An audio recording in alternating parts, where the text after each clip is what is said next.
Quero compartilhar com vocês a palavra de Deus nesse tempo. Não vou ser longo, mas que você possa sair com uma porção da palavra de Deus, que já foi cantada, mas também agora lida no nosso meio. Tem um versículo lá em João 8:12, que diz o seguinte: eu sou a luz do mundo, quem me segue nunca andará em trevas, mas terá luz da vida. Esse musical está repleto de luz, sendo a luz de Jesus, mas também no ambiente de trevas. Jerusalém, esse texto que nós lemos agora, é o capítulo 8 de João, do Evangelho de João, e esse capítulo, um pouco antes desse texto, desse versículo, é o texto da mulher adúltera. Quando numa festa chamada Festa das Cabanas, essa mulher então chega até Jesus, trazida pelos fariseus, e a lei de Moisés mandava matá-la, apedrejá-la, e eles queriam colocar à prova o mestre. E trazem então essa mulher até Jesus, e Jesus diz uma bela palavra, porque onde há trevas, a luz de Jesus dissipa essas trevas. O que Jesus diz para esses homens, ele começa a escrever, na verdade, na areia, mas o que ele diz é: quem não tem pecado, que atire a primeira pedra. Essa expressão que nós encontramos em João 8:12 é o texto depois desse ambiente de trevas, sujo, contaminado pelo pecado, em uma festa. As ruas sombrias de Jerusalém estava nascendo a luz de Jesus naquele lugar. Eu quero trazer uma frase que diz o seguinte: a Sica Parolin, ela fala o seguinte: vida iluminada ou sombria, a escolha de como a viverei será sempre minha. Nós temos a decisão de caminhar em direção a essa luz. Nós temos também a decisão de caminhar em direção às trevas. Eu não sei como você chegou aqui nessa manhã. Talvez o teu ambiente é um ambiente carregado por diversos fatores, mas a luz de Jesus está disponível. Numa cidade fria como Jerusalém, numa aparente festa onde havia muitas luzes, mas só uma luz podia brilhar naquele lugar, era a luz de Jesus. Quero trazer alguns números também, os números que falam um pouquinho dessa nossa realidade sombria que a gente tem vivido. O número de divórcios é uma realidade do Brasil. De 970 casamentos, 420 mil divórcios. É quase metade.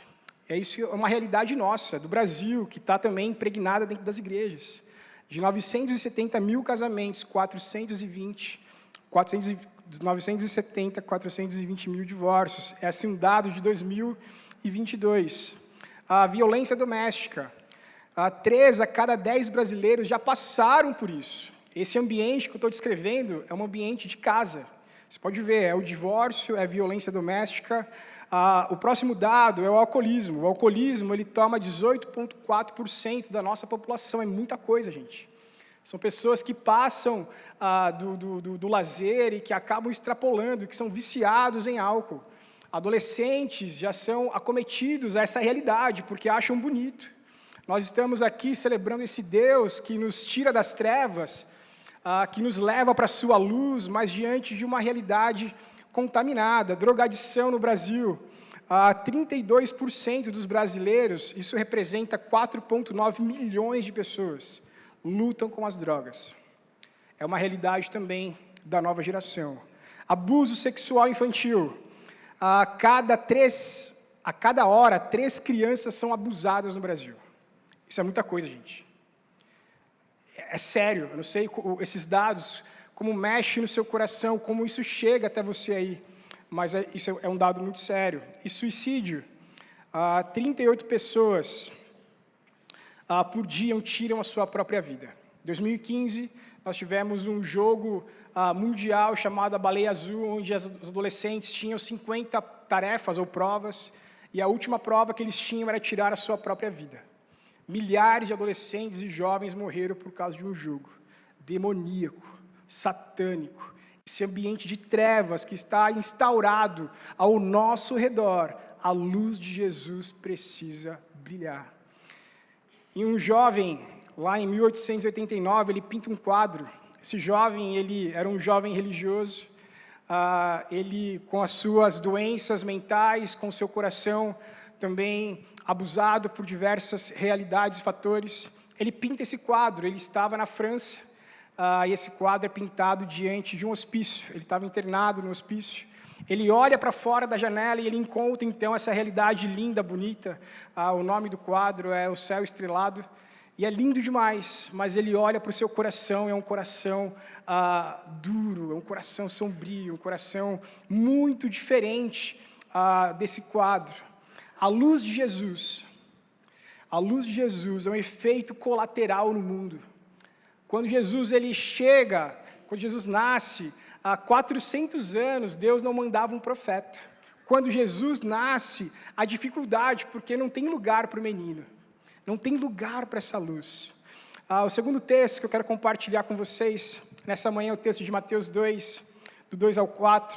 E é o texto que fala da história de dois reis. Um rei que imperava em Jerusalém, diante de trevas, diante de sombras, e um rei que estava nascendo para iluminar aquele ambiente, aquele lugar.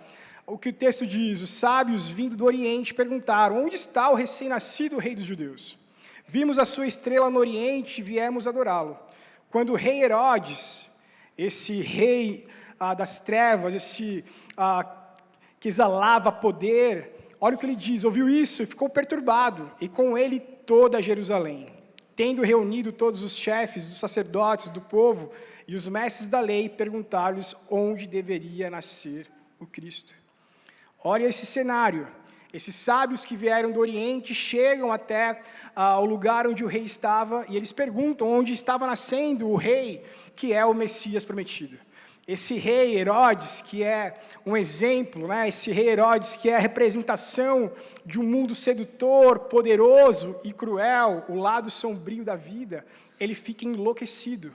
E o texto diz que junto com ele, a cidade toda começa a ficar alvoroçada. Por quê? Porque ele se achava o rei dos judeus. E estava nascendo, então, um novo rei dos judeus, chamado Jesus.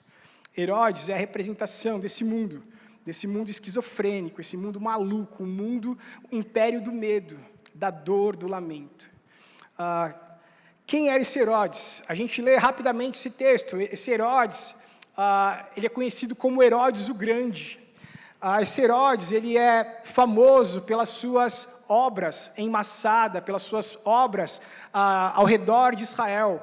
A sua maior obra que ele faz é a reconstrução, na verdade, é a reforma do templo, que demora 46 anos para ser construída.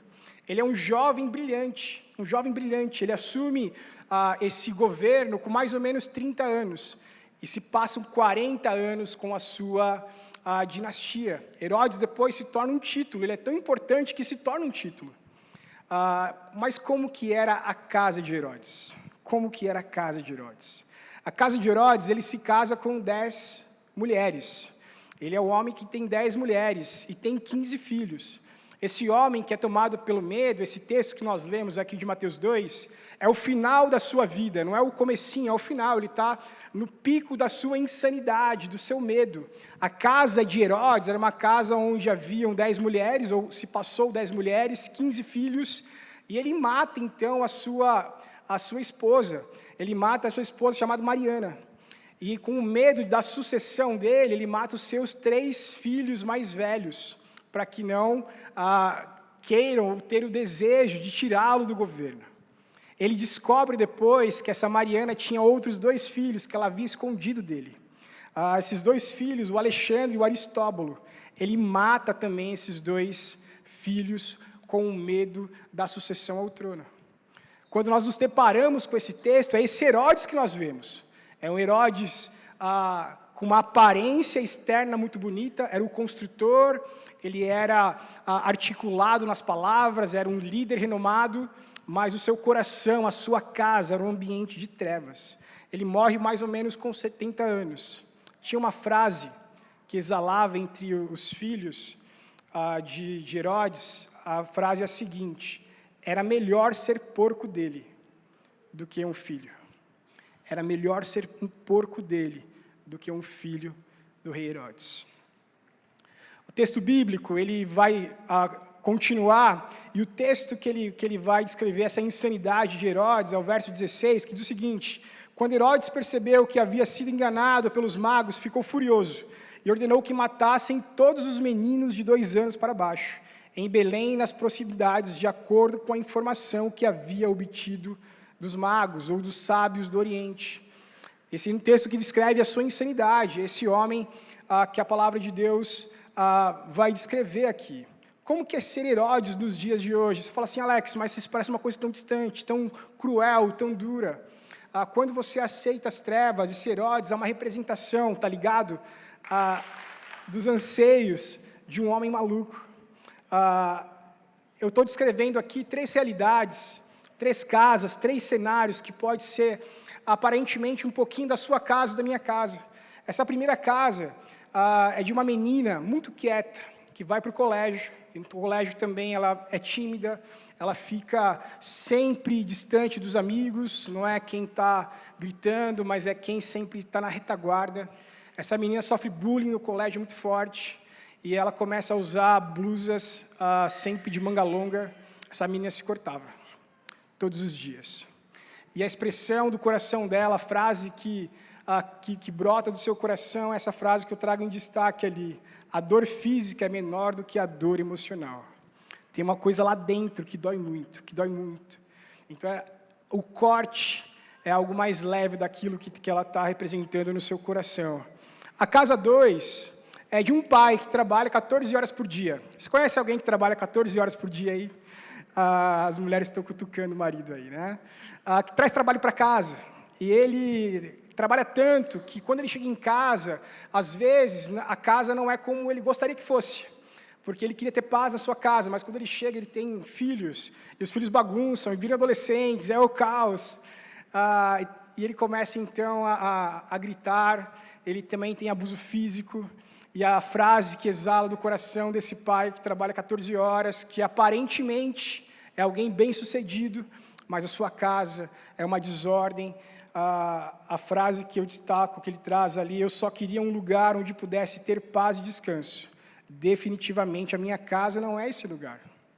Esse é um pai um pouco mais próximo da nossa realidade. A casa 3 é a casa de um filho viciado, de um jovem que talvez passou por uma igreja, uma comunidade como a nossa, mas não se firmou, não converteu o coração, não se entregou totalmente a Cristo Jesus.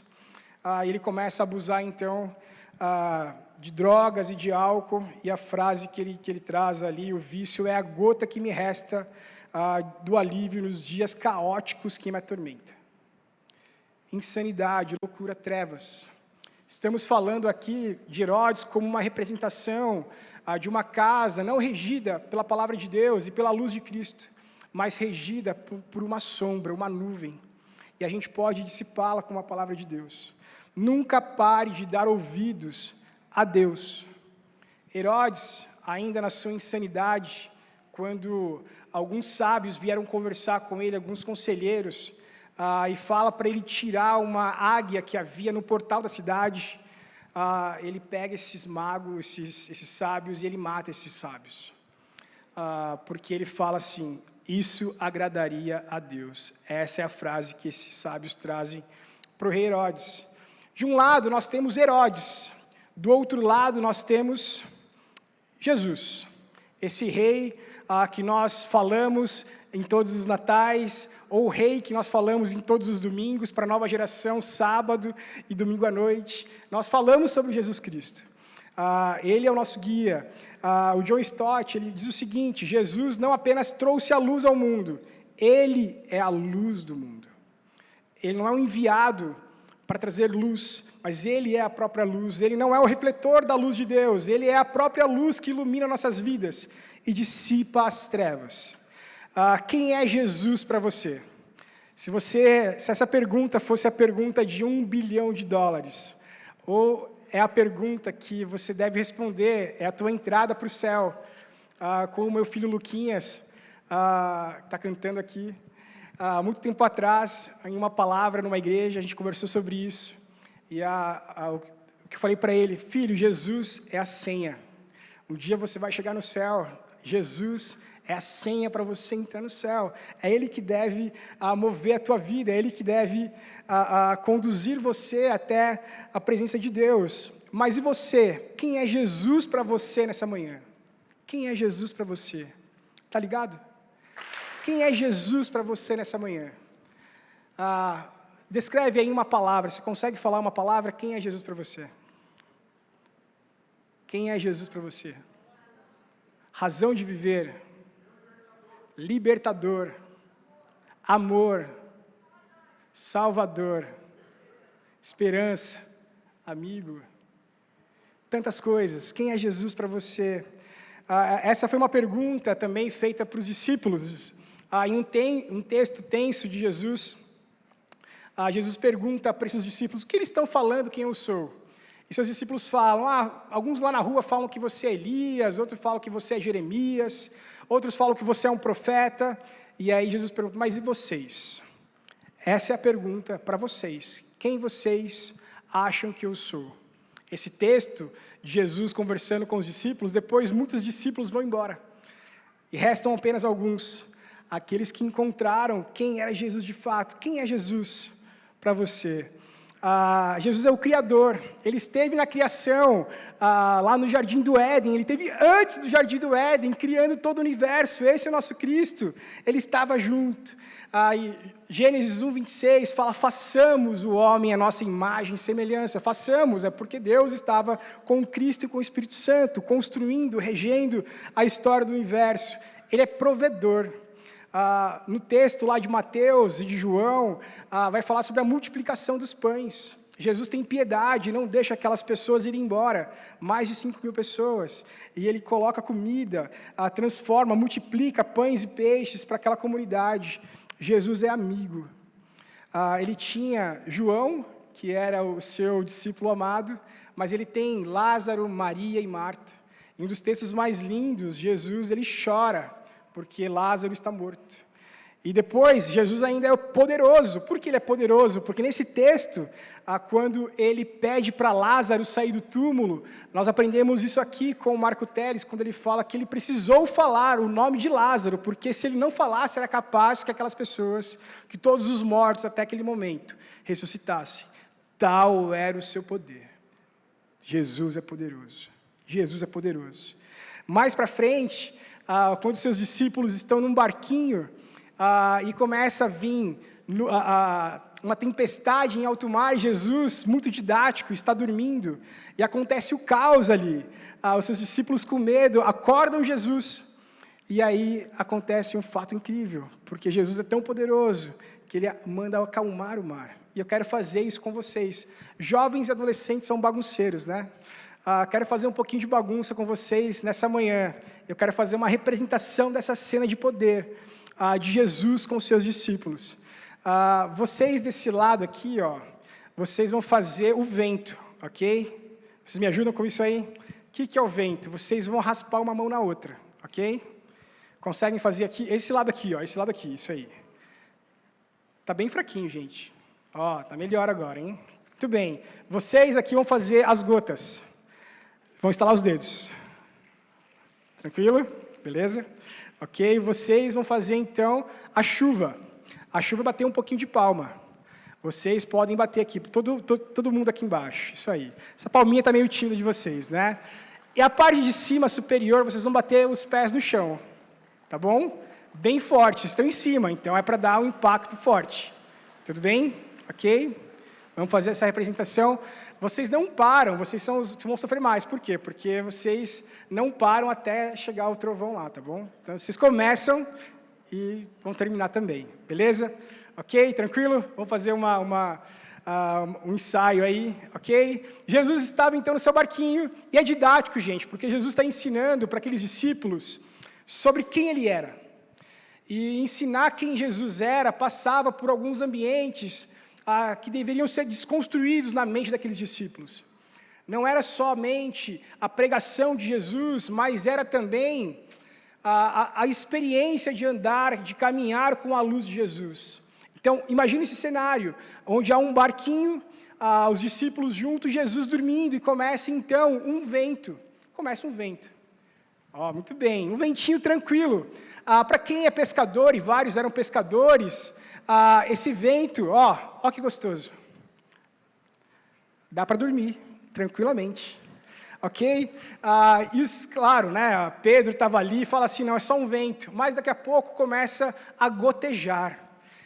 E é tranquilo, porque essas gotinhas, né, o vento, as gotas, isso eles já passaram por diversas vezes. Agora imagina Jesus dormindo com isso, né? Porque já tem um vento soprando, já tem umas gotinhas, bem fraquinhas essas gotinhas, né? Mas está pegando em Jesus, né? Está pegando em Jesus, tudo isso. Mas daqui a pouco começa uma chuva um pouco mais forte. Começa a chover. E começa a trovejar também. Olha o caos que está instalado, olha o caos. Nós temos vento, nós temos gotinhas de chuva, nós temos chuva e nós temos trovoada. E Jesus está onde? Está dormindo. O que Jesus faz? Jesus acorda e ele fala: pare trovão. Oh, muito bem. Pare chuva. Pare gotinhas de chuva. E pare vento. Olha que poder, gente. Olha que poder. Esse Deus, esse Cristo Jesus, Ele é poderoso. Quando nós estamos passando por dificuldades na vida, nós desaprendemos, porque a gente não tem dado espaço para esse Jesus poder transformar a nossa vida. A nossa fé, e é isso que Jesus fala com os seus discípulos, né? Homens de pequena fé, porque eu nem precisava ter acordado, era só vocês saberem que no barco está o próprio Cristo. No teu barco, na tua casa está o próprio Cristo. Está o próprio Cristo, esse Cristo que é poderoso, Ele é proteção, Ele é humilde. No cenário, quando Ele está à véspera da sua morte, Ele chama os discípulos e Ele ceia com os discípulos e Ele lava os pés de homens imundos. Esse Cristo Jesus, que criou o universo, que criou o homem, lava os pés de homens imundos. Ele faz um trabalho, o pior trabalho que tinha para aquela época. Ele lava os pés daqueles homens imundos. Ele é um servo sofredor. É isso que a palavra de Deus diz. Talvez você veio para esse musical e você gostou pra caramba dessa galera cantando aqui bonita. E a palavra de Deus está falando ao seu coração. Ou talvez você tenha participado dessa comunidade já há muito tempo. Mas você ainda continua cético no teu coração em relação ao poder do Senhor, ao poder de Jesus, ao poder desse mestre grandioso. Talvez Jesus para você ainda não é o Salvador. Talvez é um amigo, é profeta, mas não é ainda o Salvador da sua vida. Talvez não é luz.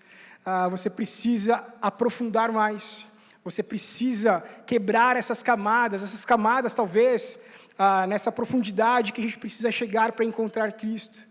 Talvez você está lutando com os ídolos do seu coração, você está lutando com pecados, talvez você está lutando com aceitação, com muitas coisas que te impedem de aceitar o poder de Jesus na tua vida. Nós estamos aqui com os adolescentes e jovens e pré-adolescentes, e quando nós participamos de acampamento, é tão bonito ver esses adolescentes de joelhos, no último dia, rendendo glórias a Deus. Eu quero terminar com esse slide, que fala desse poder incrível de Jesus Cristo. Essa organização toda nossa, se você participou de um acampamento, você já viu o quanto bagunça se faz no acampamento. Gincana, correria, rally, enduro, tudo isso. Mas o mais importante é quando esses adolescentes estão ao redor de uma noite da fogueira, os jovens, os pré-adolescentes, e eles estão de joelhos, pedindo perdão para o Senhor, vendo o poder de Deus, restaurando o coração de cada um deles. É lindo demais, gente, é lindo demais. Quem é Jesus para você? Nós vamos cantar uma canção que fala que Ele é o Emmanuel, Ele é o enviado de Deus para salvar a humanidade. Possamos cantar essa canção.